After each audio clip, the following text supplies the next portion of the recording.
শুভেচ্ছা। আমন্ত্রণ চ্যানেল 24 এর নিয়মিত আয়োজন নিউজ ভিউজ 24 এ আপনাদের সাথে আছি আমি মোহাম্মদ ইমতিয়াজ। দর্শক, আপনারা জানেন দিনের আলোচিত ঘটনার পেছনের ঘটনা এবং বিশ্লেষণ নিয়ে এই অনুষ্ঠানটি আমরা করে থাকি। আজকেও দিনের বেশ কিছু আলোচিত ঘটনা রয়েছে। তার মধ্যে সবচেয়ে আলোচিত ঘটনা হচ্ছে নৌযান শ্রমিকদের ধর্মঘট। এই ইস্যুটি দিয়ে আমরা শুরু করতে চাই। 11 দফা দাবিতে আজকেও সারা দেশে চলছে নৌযান শ্রমিকদের ধর্মঘট। এখনো দাবি আদায়ে অনড় শ্রমিকরা, তবে মালিক পক্ষ বলছে এই মুহূর্তে শ্রমিকদের দাবি মেনে নেওয়া সম্ভব নয়। আলোচনার মাধ্যমেই সমস্যা সমাধান সম্ভব। টানা তৃতীয় দিনের মতো স্থবির দেশের নৌপথে পণ্য পরিবহন। 11 দফা দাবি বাস্তবায়নে চলমান ধর্মঘটের কারণে এই অচল অবস্থা। বৃষ্টি মাথায় নিয়েই বৃহস্পতিবার সকাল থেকে দেশের বিভিন্ন নদীবন্দর এলাকায় নিজেদের দাবি আদায়ে বিক্ষোভ মিছিল করেন নৌযান শ্রমিকরা। কোনটা যদি আমাদের দাবি মেনে নেন, খাদ্য ভাতা, তাহলে হয়তো আমরা কর্মবিরতি প্রত্যাহার করতে পারি। দাবি আজকের মধ্যে না মানা হয়, আগামীকালকে যাত্রীবাহী লঞ্চ কিন্তু বন্ধ যেতে পারে। কোনো লিডার শ্রমিকের কোনো কথায় আমাদের কাজ হবে না। আমরা শ্রমিক আজকে ঐক্যবদ্ধ আছি এবং এই দাবি আদায় আমরা করে ছাড়ব। শ্রমিকরা আন্দোলনে থাকলেও নিজেদের সিদ্ধান্তে অনড় Bangladesh cargo vessel owners association. সংগঠনের নেতারা বলেন এই মুহূর্তে শ্রমিকদের দাবি মেনে নেওয়া সম্ভব নয়। অযৌক্তিক দাবি আমাদের পক্ষে কোনো অবস্থাতে মেনে নেওয়া সম্ভব না। যেখানে আর মাত্র 6টা মাস বাকি আছে এই নতুন গ্যাজেট তৈরি হওয়ার, সেই পূর্ব মুহূর্তে এই ধরনের একটা ধর্মঘট দেশ ও জাতির কতটুকু কাজে আসবে। এই বেতন ভাতার মধ্যে সুস্পষ্টভাবে উল্লেখ করা আছে তাদের খাদ্য ভাতা, তাদের চিকিৎসা ভাতা, তাদের সাবান, বাসস্থান খরচ সমস্ত কিছু ইনক্লুড করে কিন্তু গেজেটটা প্রকাশ করা হয়েছে। সচিবালয়ে নিয়ে কথা বলেছেন নৌ পরিবহন প্রতিমন্ত্রী। তিনি বলেন শ্রমিকদের খোরাকি ভাতার দাবিটি যৌক্তিক। ভাতাটা তাদের খুব ন্যায্য। আমাদের মন্ত্রণালয়ের পক্ষ থেকে, আমাদের নৌ অধিদপ্তর এবং বিআইডব্লিউটি এর পক্ষ থেকে আমরাও তাদের সঙ্গে আলোচনা করছি এবং আলোচনায় এখন পর্যন্ত চলমান আছে। আশা করি এটা আজকের মধ্যে এটা সমাধান হয়ে যাবে। এরই মধ্যে শ্রমিকদের মূল দাবি খাদ্য ভাতা দেওয়ার সিদ্ধান্ত নিয়েছে দেশের 4টি বৃহৎ শিল্প গ্রুপ, যাদের অধীনে রয়েছে মোট জাহাজের শতকরা 20%। শফিকুল ইসলাম সবুজ, চ্যানেল 24, ঢাকা। ফাস্টেস্ট নেটওয়ার্কে বেশি মিনিট, 250 মিনিট 157 টাকায় এবং 90 মিনিট 57 টাকায়। বাংলা লিংক। দর্শক, আমরা নৌযান শ্রমিকদের ধর্মঘট নিয়ে কথা বলতে চাই। শফিকুল ইসলাম সবুজ রয়েছেন নিউজ রুমে, তার সাথে এই বিষয়টি নিয়ে আলাপ করব। সবুজ, অনেক ধন্যবাদ আমাদের সাথে যুক্ত হবার জন্য। আপনার প্রতিবেদনটি দেখছিলাম আমরা প্রায় খেয়াল করে থাকি কিছুদিন পর বেতন ভাতা নিয়ে নৌযান শ্রমিকরা ধর্মঘটে ডাক দেন এবং জানতে চাইব যে এটার দীর্ঘমেয়াদী আসলে সমস্যার সমাধান হয় না কেন। যদিও আজকে দেখলাম যে নৌ প্রতিমন্ত্রী খালিদ মাহমুদ চৌধুরী জানিয়েছেন যে শ্রমিকদের আন্দোলন যৌক্তিক এবং তিনি বলেছেন আজকের মধ্যে সমস্যার সমাধান হয়তো হয়ে যাবে। লাস্ট আপডেটটা একটু জানতে চাইব, অগ্রগতি কতখানি? সবশেষ যে তথ্য তা হচ্ছে এখন শ্রম মন্ত্রণালয় যে সংশ্লিষ্ট পক্ষ রয়েছে তাদের সবাইকে নিয়ে সরকারের উচ্চ পর্যায়ের একটি প্রতিনিধি দলের বৈঠক চলছে এবং হয়তো খুব কিছুক্ষণের মধ্যেই, ঘণ্টাখানিকের মধ্যেই আনুষ্ঠানিক ঘোষণা আসবে যে এই ধর্মঘটের বিষয়ে কি সিদ্ধান্ত শ্রমিকরা নিয়েছেন। এবং যে বিষয়টি হচ্ছে 2016 সালে শ্রমিকদের নতুন বেতন কাঠামো ঘোষণা করে গেজেট প্রকাশ করা হয়। মালিকদের পক্ষ থেকে বলা হচ্ছে যে তখনই 130% বেতন বাড়ানো হয়েছিল এবং সেই গেজেটের মেয়াদ 2021 সালের জুন পর্যন্ত। এবং এর মাঝেই কিন্তু এরই মধ্যে নৌ পরিবহন শ্রমিকরা 2বারের আন্দোলনের ডাক দিয়েছেন এবং তখন কিন্তু বৈঠকে মালিক পক্ষ শ্রমিকদের কথা দিয়েছিলেন যে চলতি বছরের মধ্যে তাদের যে দাবি দাওয়াগুলো ছিল এগুলো মেনে নেবেন। আবার এরই মধ্যে মালিক পক্ষের একটি গ্রুপ কিন্তু উচ্চ আদালতে এই বিষয়ে একটি রিট করেছেন এবং সেই রিটের প্রেক্ষিতে আদালতের স্পষ্ট নির্দেশনা রয়েছে যেহেতু এরই মধ্যে এটি একটি গেজেট আকার এটি প্রকাশ করা হয়েছে, তো সেই 2021 সালের জুনের আগে আসলে এই বিষয়টির সমাধান আইনের নিষেধাজ্ঞার মধ্যে পড়ে যায়, অর্থাৎ আদালত অবমাননা হয়ে যায়। তো সেই বিষয়ে মালিক পক্ষ বলছে যেহেতু তারা এখন উচ্চ আদালতে বিষয়টি নিয়ে একটি রিট করেছে এবং শ্রমিকরা আন্দোলনে গেছেন, তো সব মিলে আলোচনাই হচ্ছে এর সমাধানের সবচেয়ে বড় পথ। আচ্ছা সবুজ, আরেকটি বিষয় একটু জানতে চাইব যে আমরা দেখলাম যে দাবিগুলো 11 দফা দাবিতে, এর মধ্যে খাদ্য ভাতা, বাসস্থান ভাতা, চিকিৎসা ভাতা, হ্যাঁ খুব ছোট্ট করে যদি বলেন যে 11 দফা দাবিগুলো আর কি রয়েছে? 11 দফা দাবিগুলোর মধ্যে রয়েছে, শ্রমিকরা বলেছেন যে নৌপথে যে তাদের চাঁদাবাজি হয় সে চাঁদা বন্ধ করে দিতে হবে। তারপরে যে পথ দিয়ে ভ্যাসেলগুলো চলাচল করে ড্রেজিং কার্যক্রম নির্বিঘ্ন রাখতে হবে। পাশাপাশি তাদের যে নৌ অধিদপ্তর সহ সংশ্লিষ্ট সংস্থা থেকে তাদের যে কাগজপত্র নেওয়া লাগে, অর্থাৎ যারা সেখানে নিয়োজিত শ্রমিকদের, সেই কার্যক্রমগুলো যাতে তাদের খুব সহজ হয় এবং যে গেজেটে যে বিষয়গুলো উল্লেখ করা রয়েছে তাদের দাবি দেওয়ার বিষয়, সেই দাবি দেওয়াগুলো নৌ পরিবহনের যারা মালিক কর্তৃপক্ষ রয়েছে তারা যাতে পুরোপুরিভাবে পালন করে, এমন মোট 11টি দফা কিন্তু সেখানে রয়েছে। তবে যারা দর্শক রয়েছেন তাদের উদ্দেশ্যে বলতে চাই, হয়তো খুব কিছুক্ষণের মধ্যেই, খুব অল্প সময়ের মধ্যে ঘোষণা আসবে। এবং যে খবর আমরা জানতে পেরেছি, এখন আনুষ্ঠানিক ঘোষণা আসেনি, যে মালিক পক্ষ 3 ধাপে শ্রমিকদের যে খাদ্য ভাতা রয়েছে সেই খাদ্য ভাতা মেনে নেওয়ার সিদ্ধান্ত নিয়েছেন। 1000 টাকা, 1200 টাকা এবং 1500 টাকা। তবে নৌযান শ্রমিকদের দাবি ছিল যে যারা প্রথম শ্রেণীর মাস্টার তাদের 3000 টাকা খাদ্য ভাতা, পরবর্তী ক্রমান্বয়ে 3 ধাপে তাদের দাবি ছিল। তো সেটি 3 থেকে 1500, 1200, 1000 অর্থাৎ 3 ধাপে মেনে নেওয়ার সিদ্ধান্ত কিন্তু এখন পর্যন্ত হয়েছে। অনেক ধন্যবাদ শফিকুল ইসলাম সবুজ আমাদের সাথে যুক্ত হওয়ার জন্য। দর্শক, আমাদের সিনিয়র রিপোর্টার শফিকুল ইসলাম সবুজ নৌযান শ্রমিকদের ধর্মঘটের বিষয়ে সবশেষ তথ্য জানাচ্ছিলেন। আমরা এবারে চট্টগ্রামে যেতে চাই। এফবিসিসি এর পোর্ট স্ট্যান্ডিং কমিটির সদস্য এবং চট্টগ্রাম চেম্বারের সাবেক পরিচালক মাহফুজুল হক শাহ রয়েছেন আমাদের সাথে। তার সাথে এই বিষয়টি নিয়ে একটু বিশদভাবে আলাপ করতে চাই। জনাব মাহফুজুল হক শাহ, নিশ্চয়ই শুনতে পাচ্ছেন?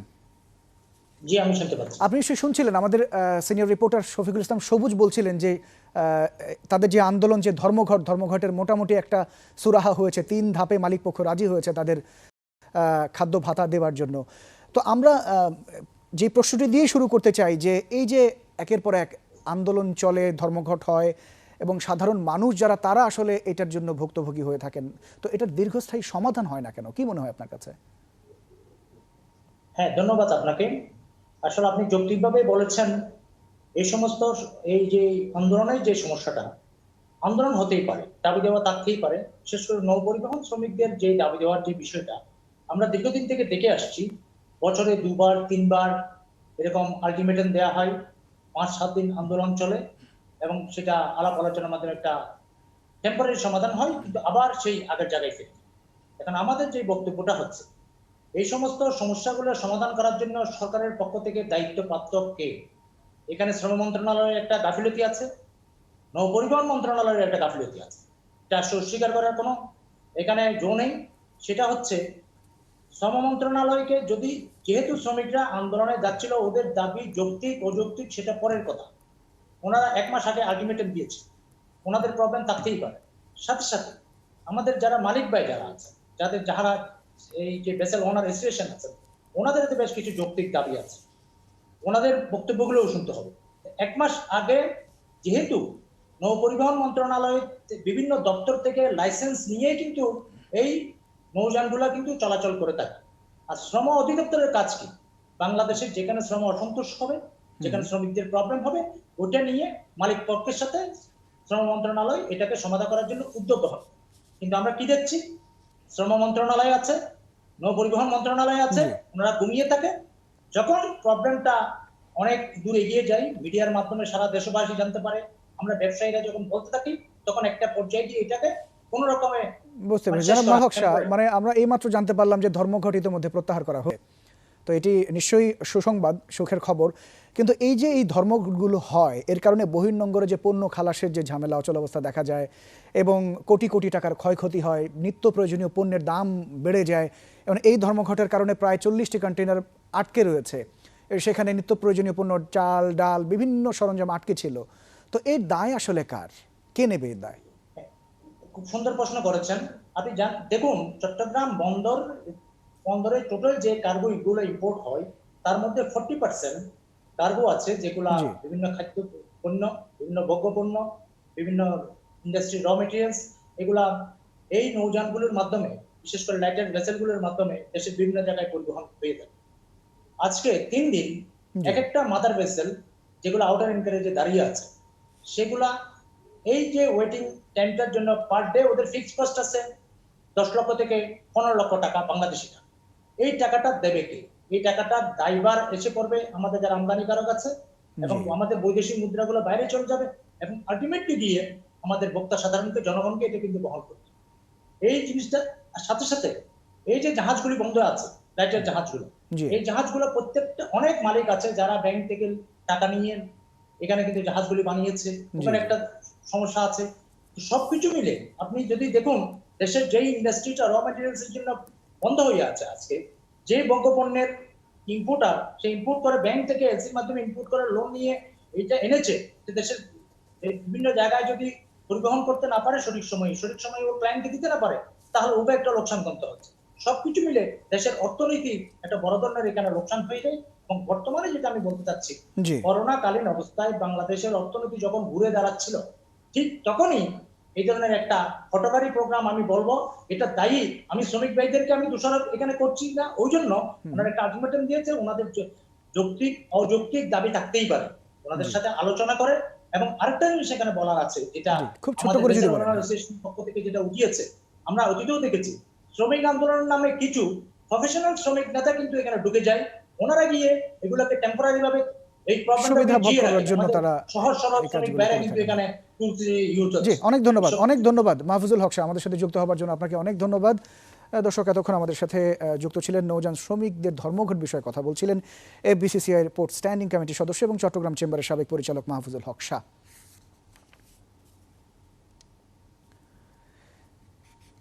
আমরা সিলেটের খবর জানাতে চাই আপনাদেরকে। সিলেটে অতিরিক্ত আঘাতের কারণেই মৃত্যু হয় রায়হানের দ্বিতীয় ময়নাতদন্ত প্রতিবেদনেও উঠে এসেছে এই তথ্য। আজকে দুপুরে পিবিআইয়ের কাছে প্রতিবেদনটি হস্তান্তরের পর মেডিকেল বোর্ডের প্রধান ডাক্তার শামসুল ইসলাম জানিয়েছেন, প্রথম ময়নাতদন্ত প্রতিবেদনের সাথে এর মিল রয়েছে। গত 15 অক্টোবর পুলিশের কাছে প্রথম ময়নাতদন্ত প্রতিবেদন হস্তান্তর করা হয়। এই ঘটনায় অভিযুক্ত বন্দরবাজার পুলিশ ফাঁড়ির এসআই আকবর এখনও পলাতক রয়েছেন।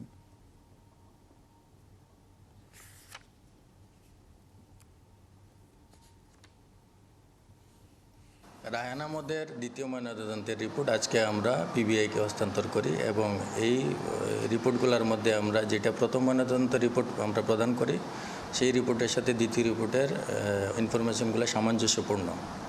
শরীরে অতিরিক্ত আঘাতের কারণে তার মৃত্যু ঘটে, যেটা বুতা অস্ত্রের আঘাত ছিল। দর্শক, এই বিষয়টি নিয়ে আপনাদের বিশদভাবে জানাতে চাই। আমাদের সাথে যুক্ত হবেন সিলেট থেকে আমাদের সহকর্মী গুলজার আহমেদ। গুলজার, অনেক ধন্যবাদ আমাদের সাথে যুক্ত হবার জন্য। দুটি ময়নাতদন্ত প্রতিবেদনই হাতে এসেছে। প্রথম ময়নাতদন্তের পর দ্বিতীয় ময়নাতদন্তের প্রতিবেদন আজকে হাতে পাওয়া গেছে। তো দুটি প্রতিবেদনে মানে বলা হচ্ছে যে রায়হানের অতিরিক্ত আঘাতের কারণেই তার মৃত্যু হয়েছে। এছাড়া আর কি কি তথ্য রয়েছে, সবশেষ আপডেট যদি জানাতেন।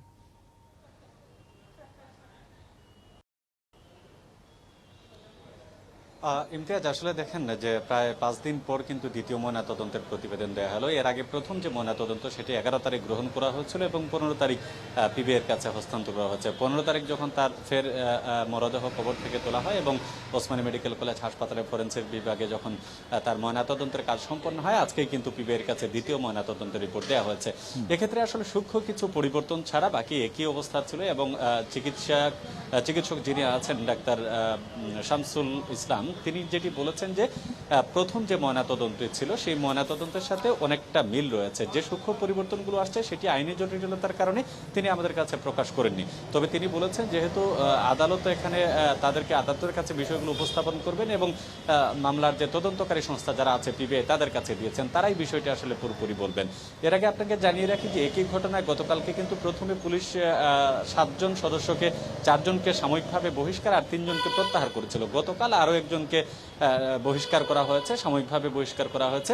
অর্থাৎ তাকে অভিযোগ আনা হয়েছে যে তিনি মামলার যে আলামত ছিল, বিশেষ করে সিসিটিভি ফুটেজের কম্পিউটারের যে হার্ড ডিস্ক সেটি তিনি পরিবর্তন করে ফেলছেন এবং আকবরকে পালানোর জন্য সহযোগিতা করেছেন। এক্ষেত্রে গত 2 দিন আগে সিলেট 1 আসনের সাংসদ এবং বর্তমান পররাষ্ট্রমন্ত্রী এ কে মোমেন তিনি আসছিলেন। সাংবাদিকদের প্রশ্নের মুখে তিনি বলেছেন যে আসলে এসএমপি পুলিশের যে তাদের যে দায়িত্ব, সেই দায়িত্ব অবহেলা রয়েছে কিনা, বিষয়টি তিনি পুরোপুরি এড়িয়ে গেছেন। যদিও আজকে এসএমপি কমিশনার গোলাম কিবরিয়াকে বদলি করা হয়েছে এবং এই বদলি হওয়ার কারণে সিলেটের সুশীল সমাজের প্রতিনিধি যারা আছেন তারা বিষয়টিকে ইতিবাচকভাবে দেখছেন। তো সব মিলিয়ে বলা যায় যে আসলে রায়হান হত্যাকাণ্ড ঘটনার পর থেকে এখন পর্যন্ত এই একটি বিষয় নিয়ে পুরো সিলেট ব্যস্ত রয়েছে এবং আগামী 2 দিনও থাকবে। হয়তোবা সাম্প্রতিক সময়ে পুলিশের যে পিবিআইয়ের তদন্ত শেষে এ ব্যাপারে আরো হয়তো বিস্তারিত জানাতে পারবো। অনেক ধন্যবাদ গুলজার আহমেদ, অনেক ধন্যবাদ আমাদের সাথে যুক্ত হবার জন্য। দর্শক, গুলজার আহমেদ সিলেট থেকে আমাদের সাথে যুক্ত হয়েছেন। দর্শক, কিছুক্ষণ আগে যেমনটি বলছিলাম, নৌযান শ্রমিকদের ধর্মঘট ইতিমধ্যে প্রত্যাহার করা হয়েছে। এই বিষয়টি নিয়ে সচিবালয়ে শ্রম প্রতিমন্ত্রী মুন্নুজান সুফিয়ান রয়েছেন এবং শ্রমিক নেতারা রয়েছেন। আমরা সরাসরি সেখানে চলে যেতে চাই। আলোচনা টেবিলে নিতে পারবো। আমাদের সাথে সম্পর্ক খুবই যে খারাপ, ব্যাপারটা এরকম না। আমি বলেছি শিল্পের এমন কোনো পরিবেশ থাকে যখন ইচ্ছা করলেই সবকিছু সহজ উপায়ে সেটেল করা যায় না। আমিও এইবারের ঘটনায় সেটাই উপলব্ধি করেছি যে আসলে গুড উইশেস সদিচ্ছা থাকলেও ও নানাবিধ জটিল কারণের জন্য হয়তো মালিকদের পক্ষে সেটেল করার জন্য এইরকম একটা সিচুয়েশন পর্যন্ত যেতে হয়েছে। তো সেই হিসাবে শ্রমিকরা কখনোই মালিকদের প্রতি বিষোদ্গার করবেন না, বাজে মন্তব্য করবেন না। আপনাদের যে প্রাপ্তি, সেই প্রাপ্তি যতটুকু আপনারা পেয়েছেন সেটা নিয়ে সন্তুষ্ট থাকবেন। ভবিষ্যতে নিশ্চয়ই শ্রমিক মালিক সম্পর্কের ভিতর দিয়ে আমরা আরো উত্তরণ ঘটাতে পারবো। শিল্প অগ্রসর হলে অবশ্যই আমরা আমাদের দাবি পাবো, আমরা আমাদের দাবি নেব। আমি মাননীয় মন্ত্রীকে এবং সংশ্লিষ্ট সবাইকে আবারও ধন্যবাদ, কৃতজ্ঞতা জানিয়ে বক্তব্য শেষ করছি। শেষ কথাটা মানে শেষ শব্দটা বলে না, ঠিক আছে ওকে বলছি। আমি আবার বলে দিই, নৌ সেক্টরে বিরাজমান পরিস্থিতি থেকে উত্তরণ ঘটানোর জন্য নৌযান শ্রমিকরা আন্দোলনের যে কর্মসূচি ছিলেন, এই মুহূর্ত থেকে নৌযান শ্রমিকদের সেই কর্মবিরতি প্রত্যাহার করা। Thanks to DG labour. Thank you also. আচ্ছা, এখানে আমি একটু বলি, আমি বেশি কথা বলবো না, বলবেন? মালিক পক্ষের বলার আগের থেকে আমি একটু। দর্শক, এই মুহূর্তে রোহিঙ্গাদের আন্তর্জাতিক দাতা সংস্থার বৈঠক চলছে। যুক্তরাজ্যের মন্ত্রী লর্ড আহমেদ এই মুহূর্তে বক্তব্য রাখছেন। আমরা সরাসরি সেখানে চলে যেতে চাই।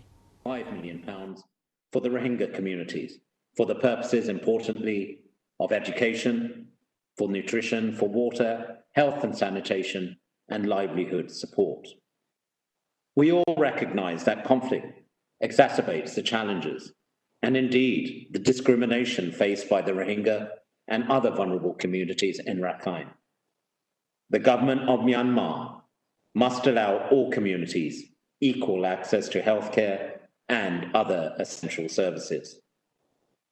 Holding the right piece of paper should not be the difference between life and death.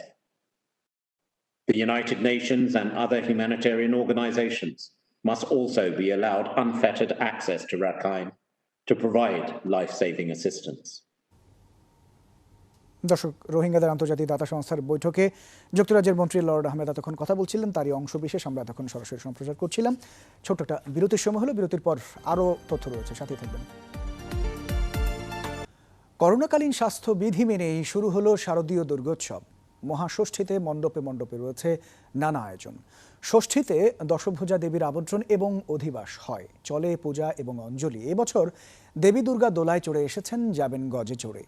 Corona সংক্রমণ রোধে ভোগের প্রসাদ বিতরণ বন্ধ থাকবে। সন্ধ্যার পর পূজা মণ্ডপে ঢুকতে পারবেন না দর্শনার্থীরা। এছাড়া এক দফায় সর্বোচ্চ দর্শনার্থী থাকতে পারবেন 50 জন। আগামী 26 অক্টোবর প্রতিমা বিসর্জনে শেষ হবে দুর্গোৎসব।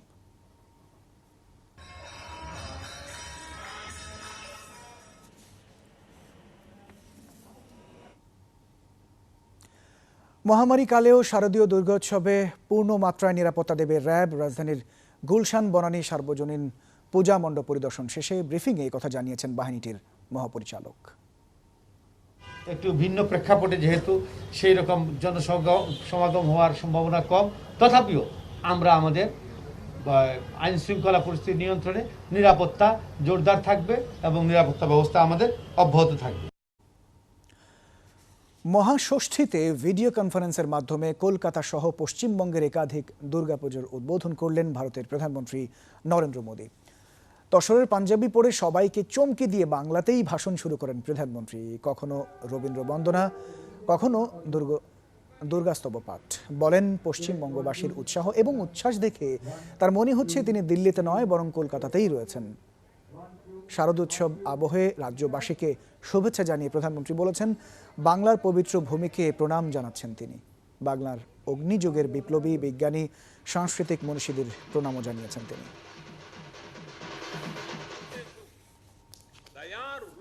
संस्कृत तंत्र को लेकर आगे बढ़ना है। मुझे पूरा भरोसा है।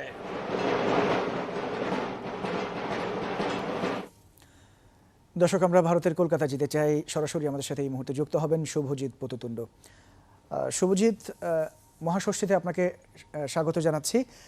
জানতে চাইব মহাষষ্ঠী নিয়ে ভারতের আয়োজন কেমন এবং মোদি বাংলায় বক্তব্য রেখেছেন, কি কি বললেন তার ভাষণে?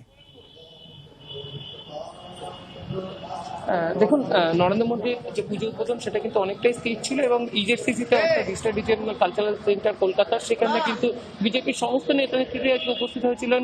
একটা মহা সমারোহ একটা আয়োজন করা হয়েছিল দুপুরবেলা থেকে, এবং সেখানে বিজেপির সমস্ত নেতৃত্ব, রাজ্য স্তরের সমস্ত নেতৃত্বের উপস্থিতির মাধ্যমে কিন্তু প্রধানমন্ত্রী নরেন্দ্র মোদী পুজো উদ্বোধন করেছেন। যেহেতু বিজেপি এই মুহূর্তে সরকারে নেই এবং সমস্ত যে পুজো মণ্ডপগুলো সেগুলো সবই সরকারি অনুদান প্রাপ্ত, এরকম একটা পরিস্থিতিতে কিন্তু বিজেপি পুজো পাওয়া নিয়ে, অর্থাৎ প্রধানমন্ত্রী পুজো উদ্বোধন করা নিয়ে কিন্তু একটু সৃষ্টি হয়েছিল। এবং শেষ মুহূর্তে বিজেপি কর্মীদের নিয়ন্ত্রিত যে পুজো এবং তাদের বাড়ির যে পুজো, এরকম মোট 10টি পুজো রাজ্যে, সেই 10টি মাত্র পুজো উদ্বোধন করতে পেরেছেন নরেন্দ্র মোদী, এবং সম্পূর্ণ বাংলা ভাষায় তিনি যথেষ্ট তিনি যে বাঙালি দুর্গা পুজো সেই হিসাবে কিন্তু তিনি সবাইকে সম্বোধন করেছেন। সামনে কালী পুজোতেও কিন্তু তিনি সম্বোধন করেছেন। তিনি কিন্তু বলেছেন যে তাকে যেভাবে আজকে পুজো অনুষ্ঠানে যেখানে বরণ করে নেওয়া হয়েছে সেখানে কিন্তু তার মনে হয়েছে তিনি দিল্লিতে নেই, তিনি কলকাতায় আছেন।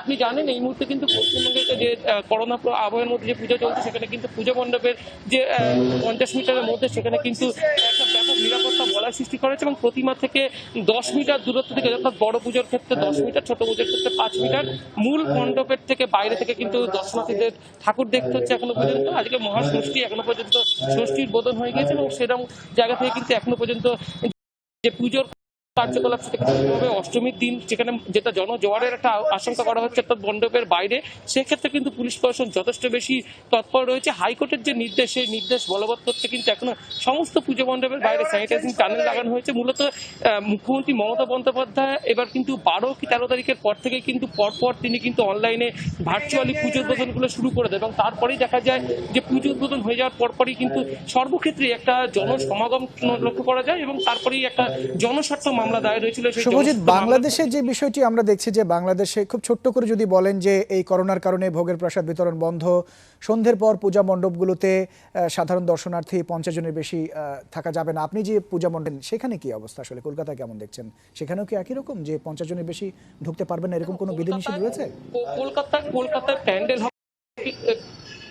দেখুন আমি যেটাই বলতেছিলাম, কলকাতায় প্যান্ডেলে ঘোরা কিন্তু মূলত সারা রাত জুড়ে চলে, অর্থাৎ সন্ধ্যের পর থেকে সারা রাতই কিন্তু মূলত প্যান্ডেলে ঘোরা চলে। বাইরে জায়েন্ট স্ক্রিন করা হয়েছে, অর্থাৎ দর্শনার্থীরা প্যান্ডেলের বাইরে থেকে জায়েন্ট স্ক্রিনে প্রতিমা দর্শন করবেন, এবং প্যান্ডেলের মধ্যে তাদের প্রবেশ কিন্তু সম্পূর্ণভাবে নিষিদ্ধ। প্যান্ডেলের মধ্যে ঢুকতে পারবে পুজো কর্মকর্তাদের মধ্যে নির্বাচিত কিছু সদস্য, ছোট পুজোর ক্ষেত্রে মাত্র 15 জন এবং বড় পুজোর ক্ষেত্রে 25 জন, সর্বোচ্চ এটা কিন্তু সংখ্যাটা হতে পারে 45 জনের মতো। এই যে সংখ্যাটা, সেই সংখ্যাটা কিন্তু কোর্টের নির্দেশ আগে যেটা ছিল যে এই সংখ্যাটা বদলাতে পারবে না, একেবারে স্ট্যাটিক থাকতে হবে। যে কজন পূজা সদস্যের সংখ্যা ঢাকি এবং যারা পুরোহিত তারা ঢুকতে পারবে, এবং কোর্টের নির্দেশে কিন্তু সেই সংখ্যাটা কিন্তু কিছুটা বাড়ানো হয়েছে, এবং বলা হচ্ছে যে এই যে সংখ্যাটা, এই সংখ্যাটা কিছুটা বদলাতে যেতে পারে। এবং পুজো শুরুর আগে অনেক ধন্যবাদ যুক্ত হবার জন্য আমাদের সাথে। দর্শক, ভারতের কলকাতা থেকে শুভজিৎ পুততুণ্ড দুর্গোৎসবের সবশেষ তথ্য সেখানকার জানাচ্ছিলেন আমাদেরকে।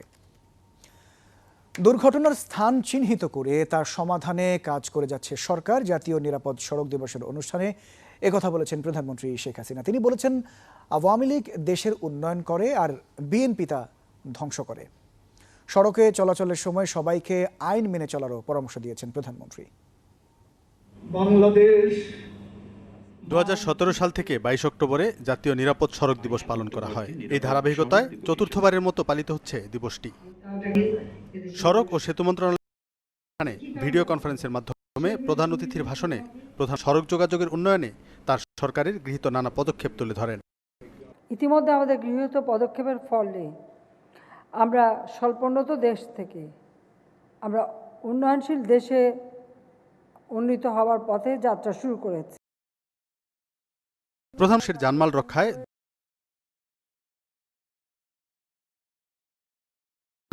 যারা পথচারী বা সাধারণ জনগণ, দুর্ঘটনার দায় দায়িত্ব কিন্তু সকলেরই আছে। সেটা মনে রেখেই সবাই নিজেরা নিজেদেরকে সুরক্ষিত করতে সচেষ্ট হবেন, আবার করোনা ভাইরাস থেকেও সুরক্ষিত রাখতে সচেতন হবেন, সেটাই আমরা চাই। এ সময় চালকদের কর্মঘণ্টা নির্ধারণ করে মহাসড়কে তাদের বিশ্রামের ব্যবস্থা করার কথাও জানান প্রধানমন্ত্রী। সেই সাথে দুর্ঘটনা ঘটলে চালকের গায়ে হাত না তোলার আহ্বান প্রধানমন্ত্রীর। যেহেতু ড্রাইভারের উপর আক্রমণ হবে, যেহেতু ড্রাইভারকে মায়ের খেতে হবে পাবলিকের, সেজন্য ড্রাইভার আর কিছু তখন দেখে না, সোজা গাড়ি চালায়। ওই দ্বিতীয়বার যখন গাড়ি তার উপর দিয়ে যায় সেখানে তার মৃত্যু হয়। সেজন্য আমি বারবার জনগণকে সচেতন করেছি, এখন আবারও অনুরোধ করব, কোনো অ্যাক্সিডেন্ট হলে কেউ ড্রাইভারের গায়ে হাত দেবেন না, কেউ গাড়ি আক্রমণ করবেন না। সড়কে মানুষের চলাচল নিরাপদ করতে সবাইকে আইন মেনে চলতে এবং সচেতন হবার পরামর্শ দেন প্রধানমন্ত্রী। তো এই সব বিষয়ে যে নাগরিক সচেতনতা আমাদের কাছে খুব বেশি প্রয়োজন। জোনায়েদ খান, চ্যানেল 24, ঢাকা। আর একটা ছোট্ট বিরতির সময় হলো, সাথে থাকবে নিশ্চয়ই। সচিবালয় শ্রম প্রতিমন্ত্রী মুন্নুজান সুফিয়ান কথা বলছেন, সাংবাদিকদের সাথে ব্রিফ করছেন। আমরা সরাসরি সেখানে চলে যেতে চাই। সেই সরকারের, মুজিবনগর সরকারের, আপনারা জানেন, তার নেতৃত্ব দিছিলেন আজকের যে মালিক সমিতির নেতা অত্যন্ত শ্রদ্ধেয় মাহবুবউদ্দিন আহমেদ বীর বিক্রম। উনি সেদিন মন্ত্রী পরিষদে সেই সেলুট করেছিলেন, সেই সেলুট নিছিলেন সেই মন্ত্রী পরিষদে যারা যোগদান করেছিলেন। তো যাই হোক, দেশের জন্য ওনাদের যেমন দরদ, এদেশের শ্রমজীবী মানুষেরও দরদ আছে। এই দেশকে আমাদের গড়ে তুলতে হবে। একটা কথা এখানে বক্তব্য দেওয়ার সময় আমাদের লেবারের ডিজি উনি একটা কথা শেষ পর্যায়ে বলছেন যে বঙ্গবন্ধু এইভাবে শুরু করে তিনি যখন জীবন দেন তখন আগামী প্রজন্মের কাছে এই দেশটা গড়ার দায়িত্ব দিয়ে যান। আসলে সেদিন বঙ্গবন্ধু সেই প্রস্তুতি নিয়ে কিন্তু তার জীবনটা যায়নি, কিন্তু আগে তিনি বলছেন, তিনি ভাবছেন যে আমি একটা সুখী সমৃদ্ধ বাংলাদেশ গড়ে দিয়ে যেতে চাই। দর্শক, নৌযান শ্রমিকদের ধর্মঘট প্রত্যাহারের পরবর্তী সাংবাদিকদের ব্রিফ করছিলেন শ্রম প্রতিমন্ত্রী মুন্নুজান সুফিয়ান সচিবালয় থেকে। আমরা সরাসরি তারই অংশবিশেষ দেখছিলাম। এবার মার্কিন প্রেসিডেন্ট নির্বাচনের খবর জানাবো।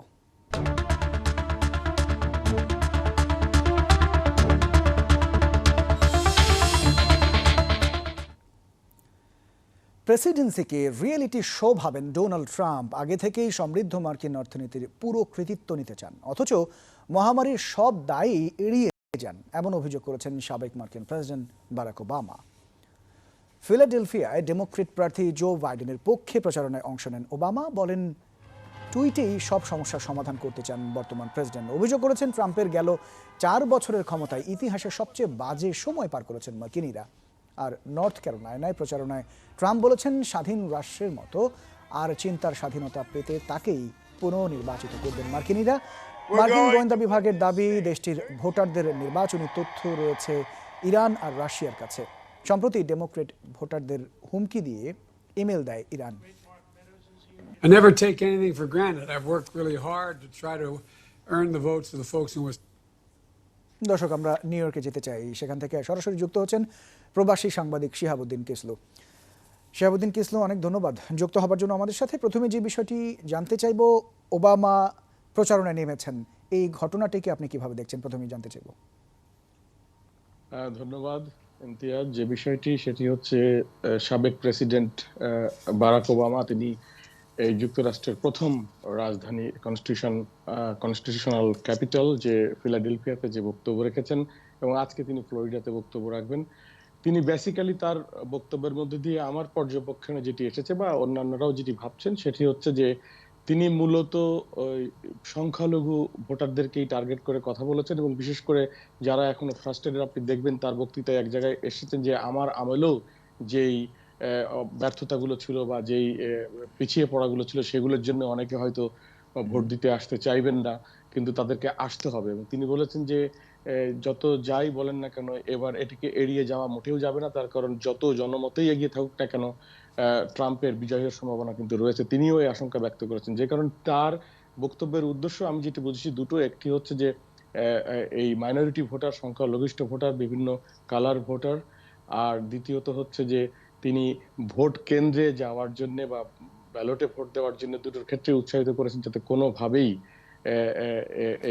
আরেকটি বিষয় একটু ছোট্ট করে যদি বলেন, ছোট্ট করে, যে ইলেকটোরাল ভোটের হারে বলা হচ্ছে যে এবার ডেমোক্রেটরা এগিয়ে রয়েছে, আসলে রাজ্যভেদে হার কেমন, খুব ছোট্ট করে বলবেন, সময় খুব স্বল্প। জি, আসলে ইলেকট্রাল ভোটে একটু খুব জটিল প্রক্রিয়া, বাট তারপরেও যেটি আপনি জানতে চান ছোট্ট করে, সেটি হচ্ছে ইলেকট্রাল ভোটের মেকানিজমে কিন্তু এখনো বাইডেনই এগিয়ে আছে, প্রায় বলা যায় যে 20 ইলেকট্রাল ভোটে এগিয়ে আছেন জনমত জরিপের দিক থেকে। কিন্তু জনমত জরিপ এবং বাস্তবতা কিন্তু ভিন্ন, যেহেতু স্টেট ওয়াইড ইলেকট্রাল ভোটের খেলাগুলো ভিন্ন রকম। বুঝতে পেরেছি। অনেক ধন্যবাদ কিসলু আমাদের সাথে যুক্ত হওয়ার জন্য। দর্শক, শিহাবুদ্দিন কিসলু প্রবাসী সাংবাদিক, নিউ ইয়র্ক থেকে আমাদের সাথে যুক্ত হয়েছিলেন, সেখানকার সবশেষ তথ্য আমাদের জানাচ্ছিলেন। আমরা এবারে ইতালিতে যেতে চাই। ইতালির রোম থেকে আমাদের সাথে এই মুহূর্তে যুক্ত হবেন প্রবাসী সাংবাদিক শিমুল রহমান। শিমুল, ধন্যবাদ যুক্ত হবার জন্য। প্রথমেই জানতে চাইব ইতালির সবশেষ করোনা পরিস্থিতি কি? ইমতিয়াজ, ধন্যবাদ। আপনারা যেমনটি জানেন যে প্রতি কোভিডের যে পরিমাণটা সেটি দিনকে দিন বেড়ে চলেছে। আমরা গতকালকে সর্বশেষ যে তথ্যটি পেয়েছি 15,199 জন আক্রান্ত এবং 127 জন মৃত্যুবরণ করেছেন এই রোগে আক্রান্ত হয়ে। তো এই পরিস্থিতিতে এখন চারিদিকেই একটু ভয়াবহতা সবাই বিরাজ করছে যে কি পরিস্থিতি হতে পারে। তো পরিস্থিতি নিয়ন্ত্রণের জন্য সরকার কিছু নিয়ম নীতি প্রণয়ন করেছে, যেটি আগামীকালকে থেকেও কার্যকর শুরু হবে। অর্থাৎ রেস্টুরেন্ট, বারগুলো আগামীকালকে থেকে রাত্র 11টা পর্যন্ত খোলা রাখা যাবে, এরপর আর খোলা রাখা যাবে না। এবং এই সমস্ত বিপণী বিতানগুলোতেও 60 জনের উপরে লোক প্রবেশ করতে পারবেন না এবং বাধ্যতামূলক সবাইকে মাস্ক পরিধানের কথাও বলা হয়েছে। যদি কেউ মাস্ক পরিধান ছাড়া বের হন তাকে 400 ইউরো অর্থাৎ বাংলাদেশি টাকায় প্রায় 40,000 থেকে টাকা জরিমানা করা হবে, এমনটাও রয়েছে। এবং আগামীকালকে 11টার পরে সকল প্রতিষ্ঠান বন্ধ থাকবে এবং রাত্রে 12টা থেকে ভোর 5টা পর্যন্ত দেশটিতে কারফিউ জারি করা হয়েছে। অনেক ধন্যবাদ শিমুল রহমান আমাদের সাথে যুক্ত হওয়ার জন্য। দর্শক, ইতালির রোম থেকে সেখানকার করোনা সর্বশেষ পরিস্থিতি জানাচ্ছিলেন শিমুল রহমান। কপিরাইট বিতর্কের ইউটিউব থেকে সরিয়ে ফেলা হয়েছে চঞ্চল শাওনের গান। 30 জানুয়ারি শুরু হচ্ছে 14তম আন্তর্জাতিক শিশু চলচ্চিত্র উৎসব। দীর্ঘ 7 মাস পর খুলছে স্টার সিনেপ্লেক্স। প্রামাণ্য চিত্রের চিত্রশিল্পী শাহাবুদ্দিন আহমেদের জীবনী। দর্শক, দেশ বিদেশের এমন সব খবর নিয়ে এবার থাকছে একটি ডেস্ক রিপোর্ট। জল ভরো রাধে ও গোয়ালের ঝি, কলস আমার পূর্ণ করো রাধে বিনোদী। কালো মানিক হাত পেতেছে চাঁদ ধরিতে চায়। কপিরাইট বিতর্কে ইউটিউব থেকে সরিয়ে ফেলা হয়েছে চঞ্চল চৌধুরী ও মেহের শাওনের কভার করা গান সর্বতমঙ্গল রাধে। মঙ্গলবার পার্থ বড়ুয়া সঙ্গীত আয়োজনে তৈরি গানটি প্রকাশ পাওয়ার পর এর মালিকানা দাবি করে শরৎপুর ব্যান্ড। তাদের অভিযোগের ভিত্তিতে ইউটিউব থেকে গানটি সরিয়ে ফেলেছে আইপিডিসি। অবশ্য গানটি কিভাবে ব্যান্ড শরৎপুরের হয় তা নিয়ে অনেকে প্রশ্ন তুলেছে সামাজিক যোগাযোগ মাধ্যমে। ফ্রেমে ফ্রেমে আগামী স্বপ্ন, এমন স্লোগানে 30 জানুয়ারি থেকে শুরু হচ্ছে 14তম আন্তর্জাতিক শিশু চলচ্চিত্র উৎসব। চিলড্রেন ফিল্ম সোসাইটির আয়োজনে এবারের উৎসব হবে সপ্তাহব্যাপী। এরই মধ্যে শুরু হয়েছে ছবি জমা নেওয়ার প্রক্রিয়া। এবার রাজধানী কেন্দ্রীয় গণগ্রন্থাগার, বাংলাদেশ শিল্পকলা একাডেমি এবং আলিয়াস প্রসেসে দেখানো হবে উৎসবের ছবি। দীর্ঘ 7 মাস পর শুক্রবার থেকে আবারও চালু হচ্ছে স্টার সিনেপ্লেক্স। নতুন করে থিয়েটার চালু উপলক্ষে মুক্তি পাচ্ছে হলিউডের 2 মুভি টেনেট এবং মুলান। এছাড়া 49 বাতাসের সাথে বাংলা ছবির তালিকায় আছে নডরাই। বরেণ্য চিত্রশিল্পী শাহাবুদ্দিন আহমেদের বর্ণাঢ্য জীবন নিয়ে তৈরি হয়েছে প্রামাণ্যচিত্র, নাম কালার অফ ফ্রিডম। বৃহস্পতিবার হয়েছে এর উদ্বোধনী প্রদর্শনী।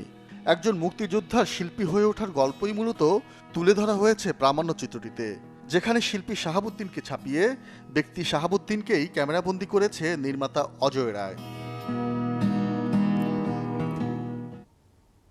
দর্শক, আপনারা যেমনটি দেখছিলেন যে প্রায় 7 মাস পর শুক্রবার থেকে অর্থাৎ কালকে থেকে খুলছে স্টার সিনেপ্লেক্স। এই উপলক্ষে আজকে সংবাদ সম্মেলনের আয়োজন করেছিল সিনেপ্লেক্স কর্তৃপক্ষ। এই মুহূর্তে আমাদের সাথে সরাসরি যুক্ত রয়েছেন সিনেপ্লেক্সের কর্ণধার মাহবুব রহমান রুহেল। আমরা তার সাথে কথা বলবো। জনাব মাহবুব রহমান রুহেল, আপনাকে স্বাগত আমাদের স্টুডিও থেকে। জি, প্রথমেই যে বিষয়টি নিয়ে শুরু করতে চাই, হল চালুর ক্ষেত্রে সবচেয়ে বড় প্রশ্ন ছিল স্বাস্থ্যবিধি মানার যে বিষয়টি। ইতিমধ্যে বেশ কিছু হল খুলে দেওয়া হয়েছে, বড় হলগুলো খুলে দেওয়া হয়নি। আপনারা আগামীকাল থেকে খুলে দিচ্ছেন স্টার সিনেপ্লেক্স, তো আপনাদের প্রস্তুতি কেমন আসলে স্বাস্থ্যবিধি মানার ক্ষেত্রে? আসলে সরকার তো 16 তারিখ থেকেই অ্যাপ্রুভ করেছে খোলার জন্য। জি, আমাদেরকে সময় দেওয়া হয়েছে মাত্র 2 দিন। তো আমরা অবশ্যই রেডি ছিলাম না। আমাদের বিভিন্ন এমপ্লয়ি আসলে 7 মাস বন্ধ থাকার কারণে অনেক জায়গায় চলে গেছিলো, তাদেরকে এনে তাদের হেলথ স্ক্রিনিং করতে হয়েছে। তারপরে তাদেরকে আনার পরে তাদেরকে ট্রেনিং দেওয়া হয়েছে প্রায় 7 দিন ধরে। তো আমরা ওই জন্যই 23 তারিখে খুলছি আজকে, প্রায় 1 সপ্তাহ ওয়েট করে। আর আমাদের যে প্রস্তুতি যেটা নেওয়া হয়েছে, যেমন ডিপ স্যানিটাইজেশন করা আমাদের সব হলগুলো, তারপরে সোশ্যাল ডিস্টেন্সিং মেনটেন করার জন্য বিভিন্ন মার্কিং করা।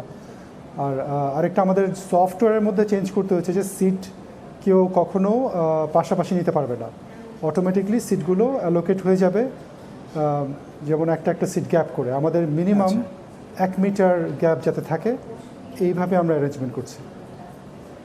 আচ্ছা, তো আপনার কাছে কি মনে হয় যে এই যে করোনার কারণে কি সাধারণ মানুষের মনে কোনো আতঙ্ক সৃষ্টি করছে? তো নিশ্চয়ই, কিন্তু সেক্ষেত্রে দর্শক কি সেই আতঙ্ক মনে রেখে হলে আসবে কিনা?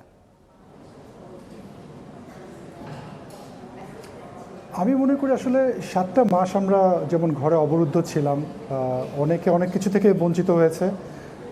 যেমন ছবি দেখার ক্ষেত্রে আমি বলবো যে ছোট স্ক্রিনে ছবি দেখা, মানে ইন্টারনেটে ডাউনলোড করে খুব খারাপ অবস্থায় ছবি দেখার যে এক্সপিরিয়েন্সে আমরা মানে এতদিন ধরে সাফার করেছি, আমি মনে করি যে এখন অবশ্যই আসবে বড় স্ক্রিনে ছবি দেখার জন্য। তবে সবারই একটা কনসার্ন থাকবে যে স্বাস্থ্যবিধি কতটুকু মানা হচ্ছে। আমি একটা জিনিস গ্যারান্টি দিতে পারি যে স্টার সিনেপ্লেক্সে আমরা যেটা নিয়েছি, যে মেজার্সগুলো আমরা নিয়েছি, অনেক দিন থেকে করছি, এখনও আরও খুবই কেয়ারফুল হয়েছে, কারণ আমরা জানি যে কোভিড-19 কী করে মোকাবেলা করতে হয়, কী করে এটা থেকে সুরক্ষিত করতে হয়। তো ওগুলো মাথায় রেখেই কিন্তু আমরা আমাদের এন্টায়ার যতগুলো হল আছে, আমাদের 3টা মাল্টিপ্লেক্স এখন আছে ঢাকা শহরের, 3টাতেই আমাদের প্রত্যেকটা প্রোটোকল মেনটেন করা হচ্ছে, হাইজিন প্রোটোকল, এবং আমরা এটা জানি কী করে এটা হ্যান্ডেল করতে হবে। আগে হয়তো আমরা অতটা শিওর ছিলাম না, যার জন্য আমাদেরকে বন্ধ রাখতে হয়েছে। এবং এর মধ্যে আমাদের যতটুকু নলেজ আছে, ওই নলেজ নিয়েই আমরা কিন্তু হলগুলোকে সুরক্ষিত করছি। ফর এক্সাম্পল, যারাই ঢুকছে তাদের টেম্পারেচার চেক করা হচ্ছে, তাদেরকে হ্যান্ড স্যানিটাইজেশন দেওয়া হচ্ছে, এমনকি আমাদের যারা সার্ভার আছে তারা প্রত্যেকেই, আমাদের এমপ্লয়িরা প্রত্যেকেই মাস্ক পরে থাকবে, আপনারা মানছেন সেটি বলছেন, কিন্তু আরেকটি বিষয় একটু জানতে চাইবো যে সাধারণ দর্শকদেরকে আকৃষ্ট করতে হলে তো নতুন মুভির প্রয়োজন হয়, সেক্ষেত্রে আপনাদের কোনো প্ল্যানিং রয়েছে কিনা? আসলে নতুন কোনো মুভি আনছেন কিনা, বা এখন আপনারা কালকে থেকে কি? আসলে জি, এটাই আমাদের সবচেয়ে বড় একটা চ্যালেঞ্জ, এটাই আমাদের বড় একটা চ্যালেঞ্জ। কারণ আপনারা জানেন যে হলিউড সহ মানে সারা বিশ্বে এখন প্রোডাকশন যা ছিল এবং যেগুলো রিলিজ করার কথা ছিল সবই কিন্তু পিছিয়ে গেছে, প্রায় সব 2021 সালের দিকে চলে গেছে। তারপরেও কিছু ছবি আছে, যেমন আমরা ডিজনির বেশ বড় একটা ছবি মুলান, ওটা আমরা আজকে রিলিজ করছি। আর টেনেট, ক্রিস্টোফার নোলানের টেনেট, এটাও বেশ সারা জেগেছে সারা বিশ্বে। অনেক ধন্যবাদ আমাদের সাথে যুক্ত হবার জন্য মাহবুবুর রহমান রুহেল। দর্শক, মাহবুবুর রহমান রুহেল স্টার সিনেপ্লেক্সের কর্ণধার আমাদের সাথে এতক্ষণ যুক্ত হয়েছিলেন, তিনি সেখানকার সবশেষ খবর জানাচ্ছিলেন। এই ছিল আজকের নিউজ 24। অনেক ধন্যবাদ।